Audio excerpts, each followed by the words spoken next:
Hi everyone, in front of me I've got HUAWEI Nova 12S and let me share with you how to add the photo to contact in this device. So let's start with opening your contact list and finding the contact you'd like to edit. Then let's tap on it and here tap on edit icon in the middle.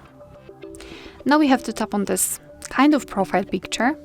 And we've got two different options, so we can either take a photo and then your device will open the camera app. So this is the best option to choose if you've got the person right in front of you, because you can quickly take a photo or choose it from the gallery. And I will pick this option.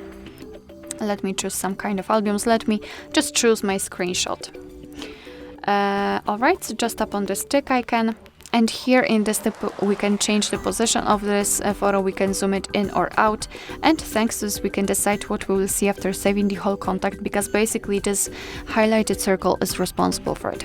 So after positioning, just tap on the stick icon in the right upper corner, and as you can see we've got our photo applied. So remember to tap on the stick icon in the right upper corner again to confirm, and this is how our contact will look like. You will be able to see this photo on the contact list and, for example, during all incoming calls from that number. Alright, so that will be all. Thank you so much for watching. I hope that this video was helpful, and if it was, please hit the subscribe button and leave the thumbs up.